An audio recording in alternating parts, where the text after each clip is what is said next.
ए भाई, मेरी बात को बहुत ध्यान से सुनना। श्रीपाद कह रहे, भजन को इससे नहीं तोला जाता कि करोड़पति बन गए तो भजन का लाभ बहुत मिल गया, या भजन शुरू किया तो तुम दरिद्र हो गए। बोले देखो भजन फला नहीं, जिस दिन से वृंदावन गए सत्संग सुना उसी दिन से सब चौपट हो गया।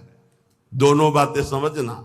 महारंकत्वे वा परम विभवे सिंगे पे है। अगर रसिकों के संग का रंग चढ़ेगा तभी इस मार्ग में चल सकते हो, नहीं तो फिसलन ही फिसलन है। महारंकत्व हो सकता है जिस दिन से भजन शुरू करो उस दिन से शुरू हो जाए तुम्हारा पाप का संयोग जो पूर्व जमा हुआ है, क्योंकि नष्ट होकर अब तुम्हें भगवत प्राप्ति करानी है। कल एक साधक भारी रोग से ग्रसित, और वो बोला कि हमें लगता है कोई वैष्णव अपराध बन गया। क्यों? नहीं, ये शरीर में। अरे बावरेपन में हम कह रहे शरीर रोग से ग्रसित है तो बुद्धि को तो स्वस्थ रख ले। बुद्धि रोगी हो गई तो शरीर स्वस्थ होने पर भी महान नरक जैसा उसको दिन और रात व्यतीत होता है, नारकी भोगों का चिंतन करते हुए।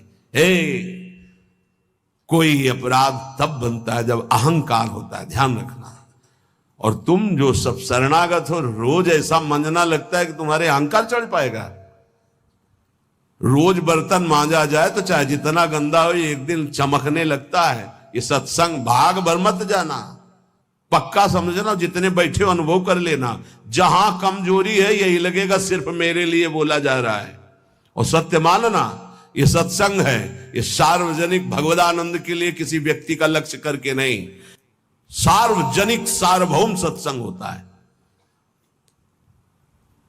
शरीर का रोगों से ग्रसित हो जाना या कोई विपत्ति आ जाना ये हमारे पूर्व अपराध का है, पूर्व पाप का है।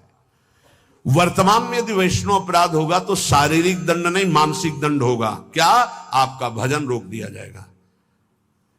तत्कालिक आप बहुत शुद्ध वैष्णव पवित्र हृदय के हैं, अगर कोई त्रुटि हो गई तो तत्कालिक दंड मिलता है। खोपड़ी दीवाल में लग गई, चबेटा लग गया, दांत से जबान कट गई, अचानक कोई ऐसी घटना घट गई, थोड़ी मोड़ी चोट, ऐसा असाध्य रोगों का सृजन पूर्व शरीर रचने के पहले ही होता है, जो पूर्व पाप से है।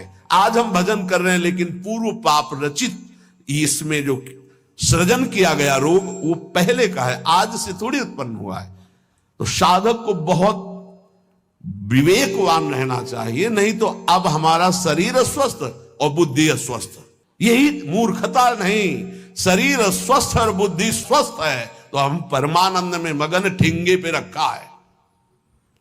हमारी बात को समझना। हमारी बुद्धि भगवदाकार है तो पूरे शरीर में कीड़ा पड़े हो, गलता लगाओ तो कुछ फर्क नहीं है।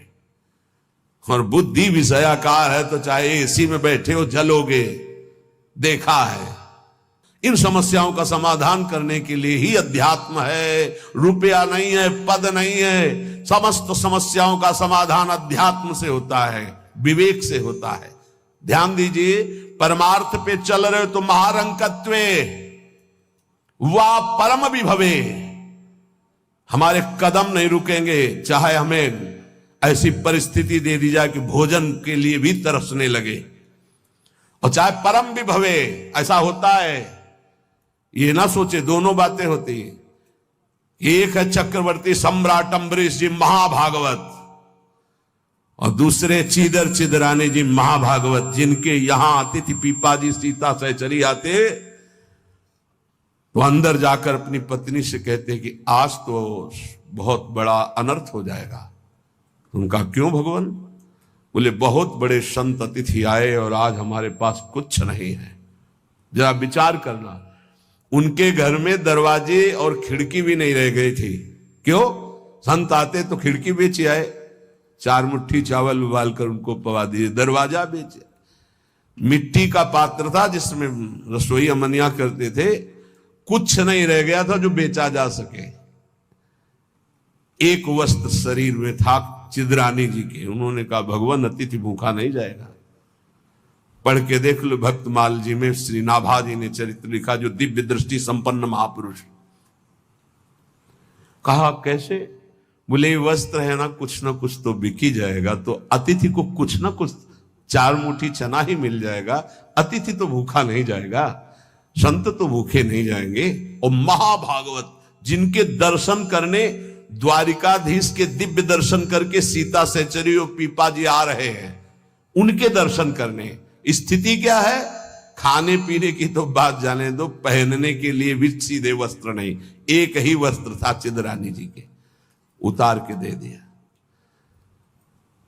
बेचा जाके जो कुछ बिका, जो कुछ भी रूखा सूखा पत्तल में लगाया और बाहर पीपा जी सीता सहचरी के साथ पाओ भगवान। वो समझ गई, स्थित महारानी थी बहुत प्रवीण, समझ गई कि भोजन देख के समझ गई कि स्थिति क्या, घर देख के उनकी वेशभूषा। तो उनका कि भक्तानी जी को भी बुलाओ, चारों बैठ कर पाते जो भी है। वहां नहीं आप पाइए, वो तो रसोई में है। तो उनका फिर क्या होता, मैं रसोई से लिवा लाती हूं।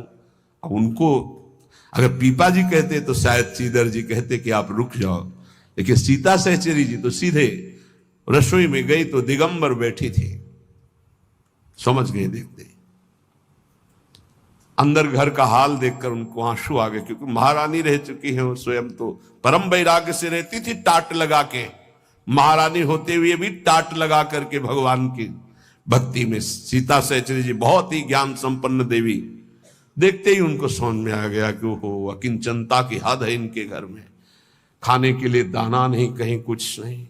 और तो उन्होंने कहा, देवी तुम निर्वस्त्र कैसे बैठी हो? था उन्होंने कहा, अरे हमने सुना था आप द्वारिकाधीश के दर्शन करके आ रही, तो जब मिलेंगी तो रूप माधुरी का वर्णन करेंगी प्रभु की। क्या इस नाशवान शरीर की चर्चा चला दी? जब पैदा हुआ था तो आभूषण और वस्त्र पहन के थोड़ी हुआ था, दिगंबरे हुआ था, और जब जाएगा तो जला दिया जाएगा। बीच में अगर दिगंबर है तो क्या फर्क पड़ता है? बाहर आई और पीपा जी से कहा, इनकी निष्ठा के आगे हम लोग कुछ नहीं है। उनको था कि राज सुखों का त्याग करके कष्ट पूर्वक भगवान का भजन करते हैं, ये अद्वितीय रहनी है। पर उन्होंने कहा जो चिदरानी जी की रहनी, उसके सामने हम कुछ नहीं है। पूरी स्थिति बताई तो पीपा जी कांप गए। ऐसी स्थिति देखो, महारंकत्वे अम्बरीश जी चक्रवर्ती सम्राट परम विभवे, ये भक्तों में दोनों स्थितियां पाई जाती। इन स्थितियों से भक्ति का कोई संबंध नहीं, ये पूर्ण पुण्य का संयोग बनता है तो मान वैभव संपन्न है। एक अकिंचन भाव से रह रहा है, नहीं है उसके पास, तो ये भक्ति से तुलना नहीं की जा सकती कि इसकी भक्ति कमजोर है, इसके पास वैभव नहीं, उसकी भक्ति बहुत जोर है क्योंकि उसके पास वैभव नहीं। महारंकत्वे वा परम विभवे,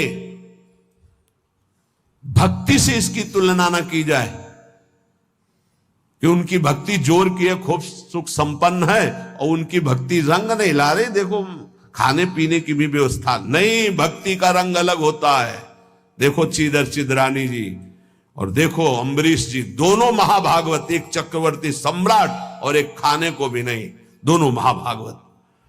ऐसे ही आप जब भक्ति के मार्ग में उतरे तो महारंकत्वे हो सकता है, ऐसी परिस्थिति आ सकती है, हिम्मत मत हारिए। ये जरूर ध्यान रखिए कि अखिल विश्व ब्रह्मांड की रचना एक पलक झपकते जिस मालिक ने की उसका मैं दास हूं। इसी ठसक में नरसिंह मेहता जी का भात द्वारिकाधीश ने स्वयं भरा, और सब जानते हैं सोने चांदी की वर्षा करवा दी। उनके लिए कोई दुर्लभ बात है क्या? वाह बहुतरे सुखे वा दुखे, भक्ति मार्ग में चल रहे तो हो सकता है सुख विधान चालू हो जाए, हो सकता है दुख विधान चालू हो जाए। ये बीमारी, ये परेशानी, बहुत इसमें हिम्मती चाहिए और सत्संगी चाहिए, तभी आप निकल पाओगे, नहीं तो फिसल जाओगे पक्का। ये मार्ग परम पद का है, 84 लाख योनियों से मुक्त होना खिलवाड़ नहीं है। इस जेल से भागने के लिए कोई भी दरवाजा नहीं, एकमात्र मनुष्य दे, और मनुष्य दे सत्संग के द्वारा इससे निकल सकते हो, अन्यथा कोई उपाय नहीं। साधन को हरि भजन है, कै सत्संग सहाय। सुखेवा दुखेवा, बहुत हिम्मत। भारी से भारी सुख का विधान मिल सकता है, नाम मत छोड़ना, भजन मत छोड़ना कि हमारी पूर्ति हो गई, जो चाह मिल गया, फिर भी फंस जाओगे।